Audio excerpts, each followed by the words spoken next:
Oi, gente! Sejam muito bem-vindos a mais um episódio de Podtech, um programa de entrevistas com a organização do Grêmio Estudantil aqui da ETEC Ermelinda.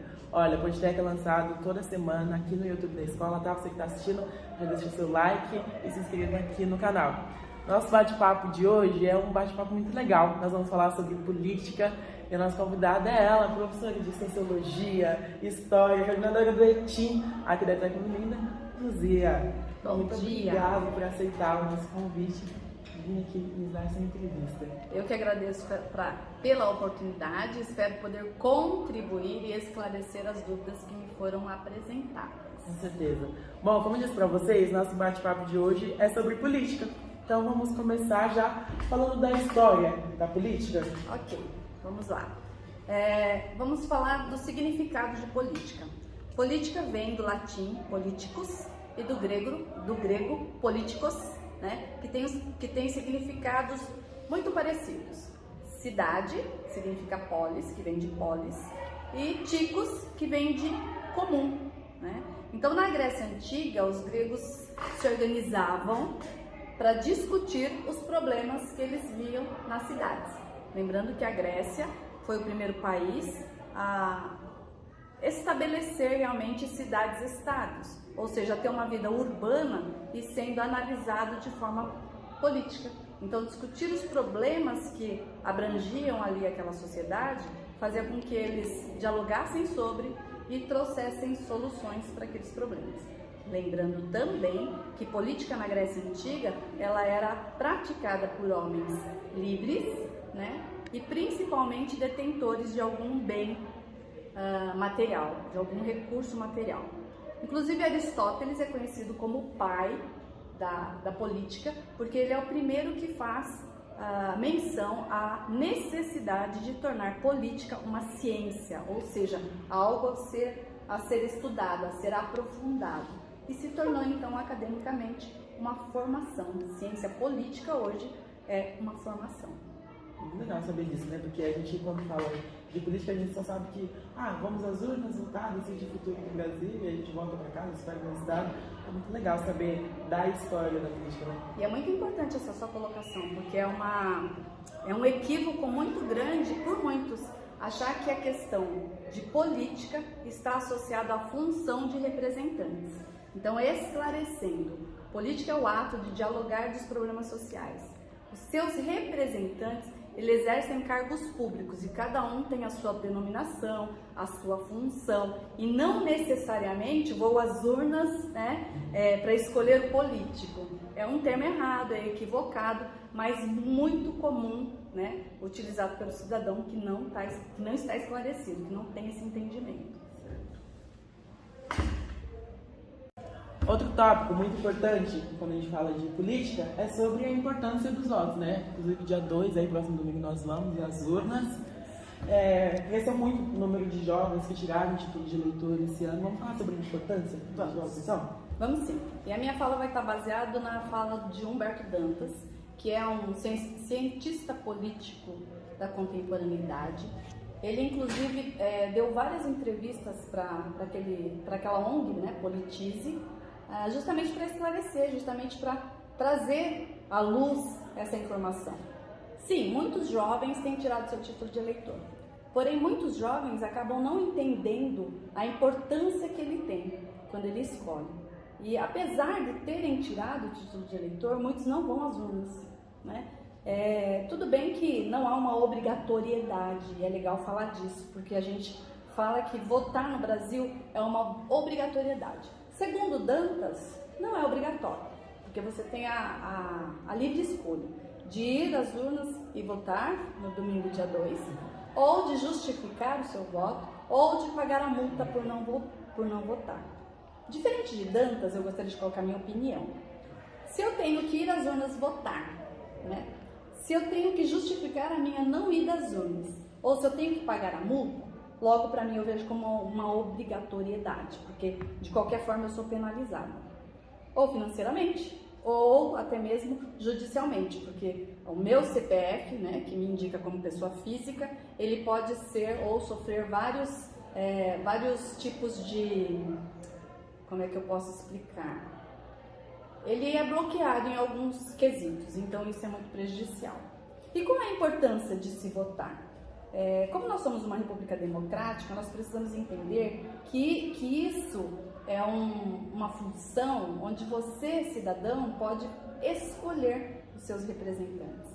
E a importância do voto, ela se dá inclusive porque ocorreram vários movimentos para fazer com que o voto fosse uma realidade.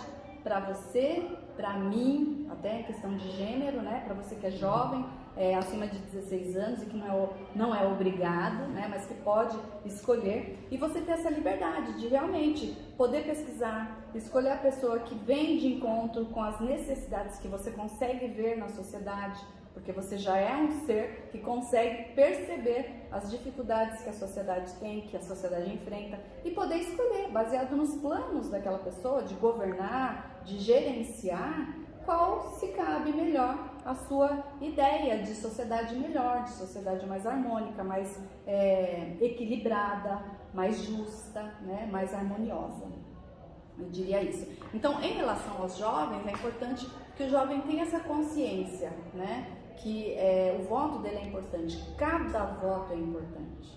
Um voto define uma eleição. Então é muito importante, você tem que ter noção dessa sua importância na sociedade. Outra coisa que é importante é você entender que você deve exercer a sua cidadania, né? E a cidadania um dos direitos e deveres do cidadão é essa de votar. Então, você recebeu isso como direito, está lá na Constituição, de você poder escolher os seus representantes. Então, exerça a sua cidadania, porque você vai estar ajudando também a nação como um todo, né? Desde o município, o estado, a federação, a poder realmente gerar as políticas públicas em prol de um bem comum, como foi o que os gregos vislumbraram quando pensaram em política. Coisa importante que você precisa entender é a questão do respeito, né? Que a sua liberdade de escolha, ela não pode e ela não deve oprimir ou pressionar opinião diferente da sua. Então, exercer a cidadania também é isso, é você respeitar o próximo, respeitar a ideologia do próximo, para que a gente possa viver harmoniosamente.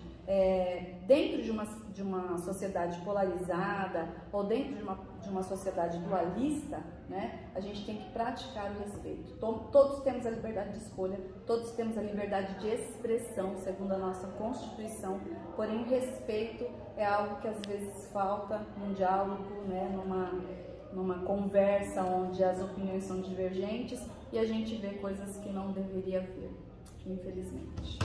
Isso aí, eleitor, saiba que o seu voto é importante, seu voto faz a diferença aí nessas eleições.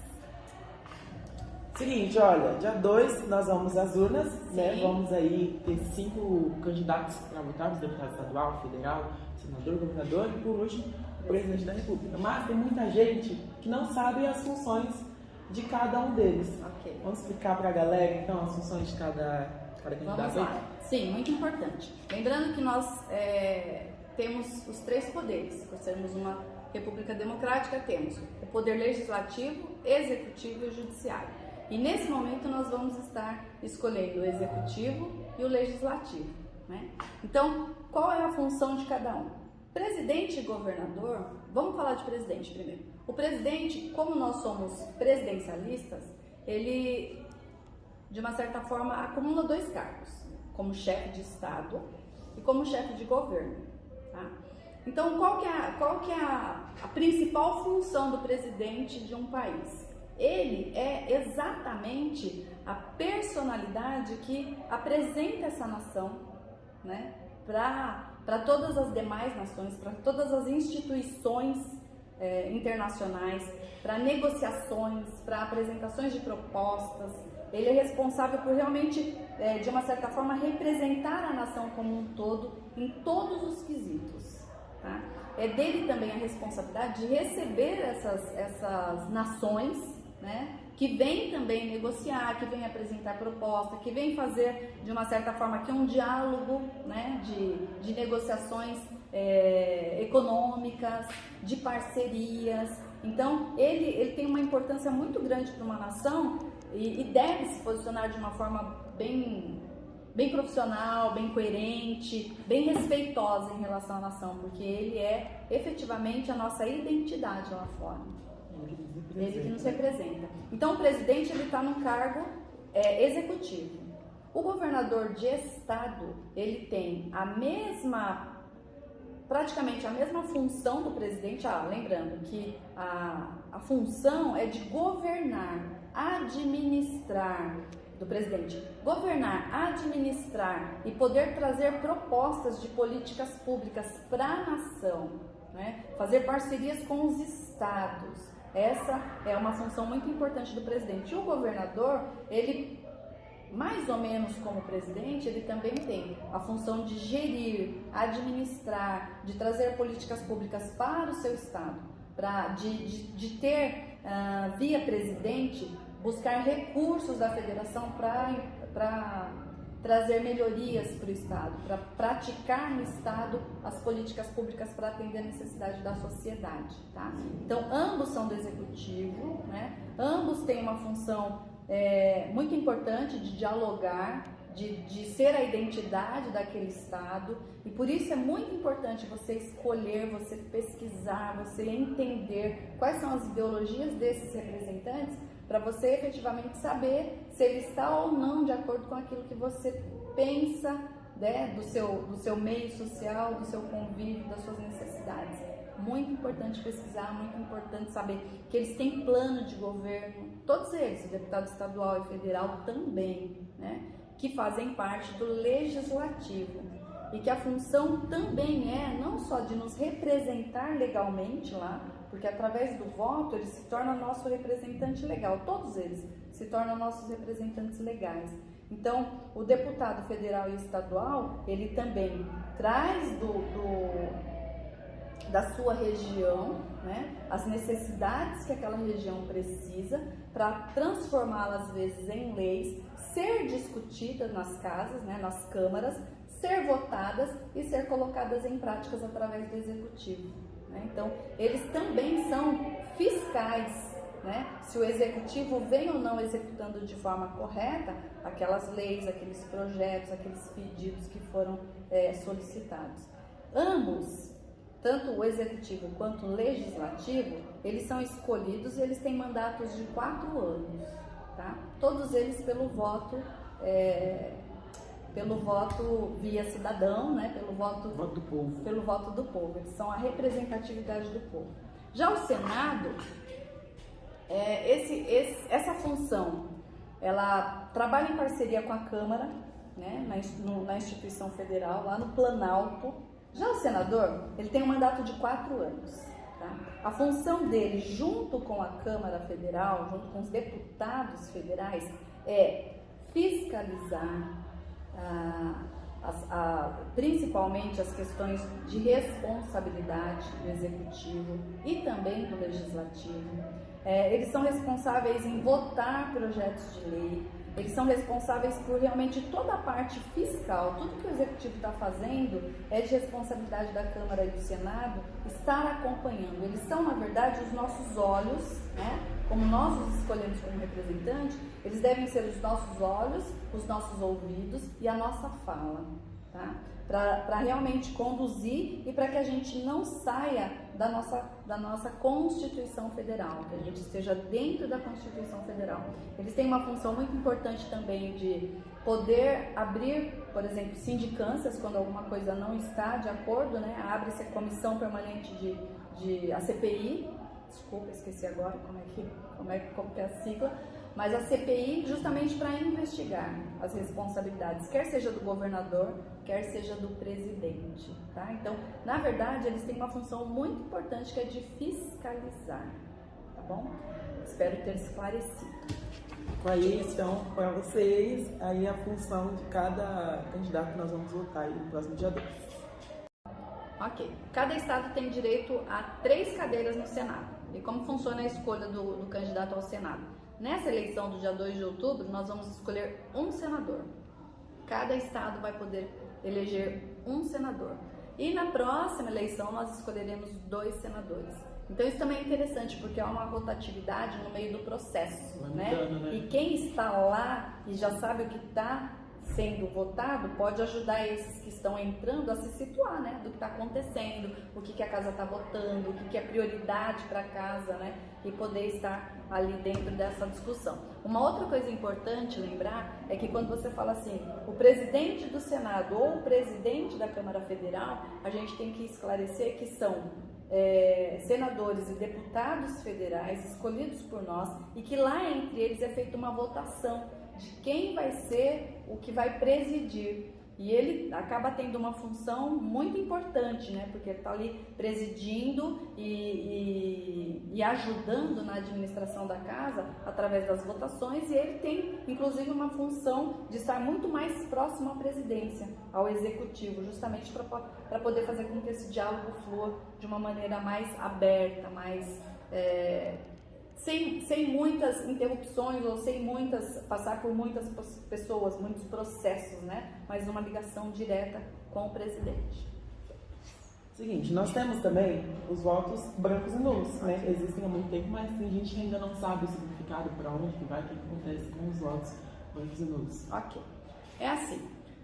A partir da redemocratização, ou seja, a partir da Constituição de 1988, votos brancos e nulos, eles são descartados. E como é que funciona? Quando você vai à urna eletrônica, a qual eu confio bastante, tenho que confiar, até porque passei pelos dois processos. Já vi a votação em cédula, que todo mundo falava que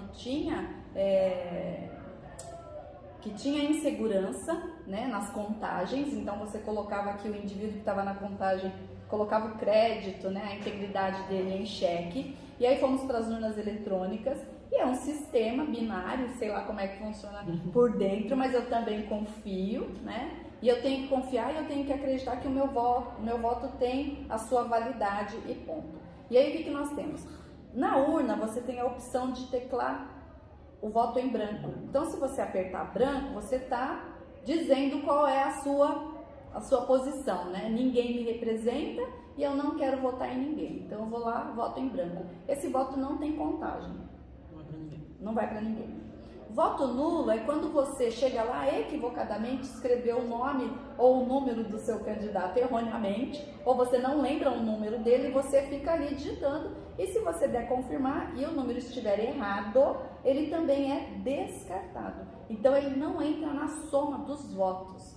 Então você pensar assim, vou lá e vou anular meu voto, você foi consciente fazendo isso, mas algumas pessoas anulam inconscientemente. Às vezes ali se confundem com os números e acaba anulando inconscientemente. Então, só para esclarecer, desde 1988 esses votos não são computados. Por isso que um voto é muito importante. Por isso você ir às urnas é muito importante. Você escolher o seu representante é um exercício de cidadania que só é possível em sistemas democráticos. Por isso a nossa democracia ela deve permanecer. E nós, como cidadãos, devemos ter a percepção dessa importância e não deixar nunca, jamais, que isso acabe. Até porque, para chegarmos a ser democráticos, muitas pessoas, para chegarmos a termos o direito de escolha, muitas pessoas que vieram antes de nós perderam as suas vidas para fazer com que isso seja possível. Então, hoje é muito importante que você, cidadão, entenda da sua importância, entenda do seu valor, faça a sua escolha consciente, responsável, com pesquisas, com leituras, para que você realmente possa não só exercer a sua cidadania, mas poder fazer desta nação uma nação melhor para o amanhã. Certo. Muito bom saber esse significado, né? Porque a gente, quando fala de votos brancos e nulos, a gente vem falando, o voto branco vai para quem está com vantagem, quem está ganhando até então momento, e só o voto nulo é descartado, então vice-versa. Muito bom saber o real significado dos votos brancos e nulos. Mas quem faz essa afirmação não está de todo errado, porque antes de 1988, antes da ditadura militar, isso era uma prática comum, entendeu? Ele seria computado para quem estivesse com maior número de votação. Tá? Então as pessoas ainda têm uma memória, por isso que é muito importante ler, pesquisar, estudar, escolher, porque as pessoas ficam com uma memória antiga e errada, né? Como por exemplo também havia há tempos atrás o chamado voto de cabresto, né? Eu trabalhávamos ali num bairro, no município, onde tinha alguém com um poder aquisitivo muito maior, e ele vinha negociar com você, olha, vota em mim e tal, não sei o que, e havia uma troca ali. E hoje, não com esse nome de voto do cabresto, mas a gente ainda vê essas coisas acontecendo, né? É uma cesta básica, é um leite, é um gás, são umas trocadilhas que ainda existem na política, infelizmente. Ainda acontece. É o real significado dos votos brancos e nulos. Gente, chegamos ao fim desse bate-papo muito legal. Tenho certeza que a gente vai sair daqui com muitos conhecimentos novos. Ó, dia 2, você eleitor, não deixe de ir às urnas, tá? Você que ainda não decidiu seu candidato, tem tempo, já teve muito debate aí, debate na Band, debate na SBT, debate na Globo, tem como decidir ainda bem as propostas da galera, decida o seu candidato. Vamos relembrar quem são os principais candidatos à presidência do nosso Brasil? Nós temos o Ciro Gomes, do PDT, com o número 12, Felipe Dávila, do Novo, com o número 30, o Jair Bolsonaro, do PL, com o número 22, o Luiz Inácio, do PT, com o número 13, Simone Tebet, do MDB, com o número 15, Soraya Tronic, do União Brasil, com o número 44, e o Padre Kelmo, do PTB, com o número 14, tá? Ó, o TSE recomendou levar uma colinha no dia da eleição, tá? Pra ninguém ficar perdido aí. Os números é bastante gente que vai votar, então você pode levar uma colinha, porque não pode entrar com o celular nas urnas eletrônicas.